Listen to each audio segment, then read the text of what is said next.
நான் நன்மையிலே சொன்னதைப் போல தேர்தல் வருகிறது என்கின்ற சாக்கில் தமிழ்நாட்டினுடைய அரசியல் சூழ்நிலைகள் மாறிக்கொண்டே இருக்கிறது.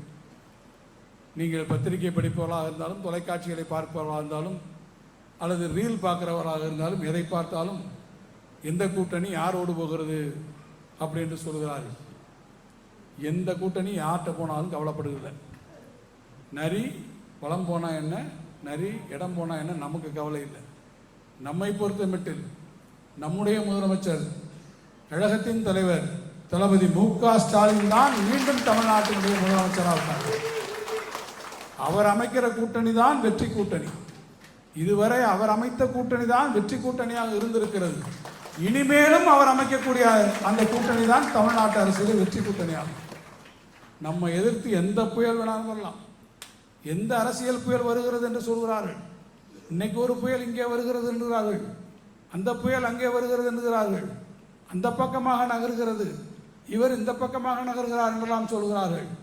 எந்த புயலாக வந்தாலும் அந்த புயல்களெல்லாம் கடைசியாக புயல் என்று தான் சொல்வார்களே ஒழிய, கடைசியாக ஒரு ஸ்லைடு போடுவான், புயல் என்று தான் சொல்லி கொண்டிருந்தோம், கடைசியில் வலுவிழந்து அது வெறும் காற்றழுத்த தாழ்வு நிலையாக மாறிவிட்டது என்று சட்டுன்னு ஒரு காடை போட்டு முடிக்கிற மாதிரி இந்த புயலெல்லாம் வலுவிழந்த காற்றழுத்த தாழ்வு பகுதியாக மாறி நம்ம ஊரில் கரையை கெடுக்காம ஆந்திராவில் நெல்லூர் ஓங்கோல்னு போய் அங்கிட்டு தான் கரையை கிடக்குமே ஒழிய தமிழ்நாட்டுக்குள்ளே எந்த புயலும் வராது.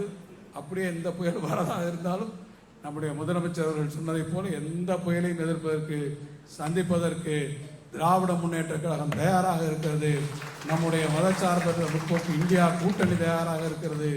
எனவே அந்த உறுதியோடு, அந்த உள்ள வன்மையோடு தேர்தலை எதிர்கொள்ளக்கூடிய வகையில் நாம் உற்சாகமாக நம்முடைய துணை முதலமைச்சர்களை வரவேற்று நம்முடைய பணிகளுக்கு ஒரு உத்வேகத்தை உருவாக்கி தருவோம் என்று சொல்லி என் உரையை நிறைவு செய்து விடைபெறுகிறேன். நன்றி.